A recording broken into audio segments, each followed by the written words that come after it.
সুটিয়ে লাল করে দেবো, নোংরামি বার করে দেবো। ভাই খরগোশ লোকটাকে মেরে জাহাজে উপরে উঠে তখনই পাথর ফেলে, কিন্তু লোকটা যখনই কাজ লুটতে যায় জাহাজটা পুরো ডুবে যায়।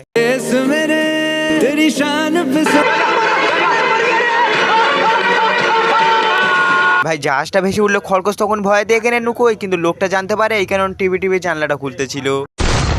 ये भगवान क्या जुल्म है, ये क्या है? আমরা নেতারা যে কত বড় খানকির পোলা। ভাই খরগোশকে মারার জন্য লোকটা জানলা খুলতে যায়, বাট বুদ্ধি খুলে যায়, এই কারণে তরল দিয়ে জানলা খুলতেছিল।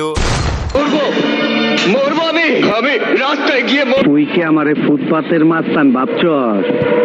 ভাই খরগোশ একটা ডেইলার গাড়ি যাইলে ছুঁড়ে বোমে মারে, কিন্তু বোমে পড়ার আগে লোকটা ছুটে গিয়ে তুলে আনে। कैसा लगा मेरा मजाक? আমি পারি না আর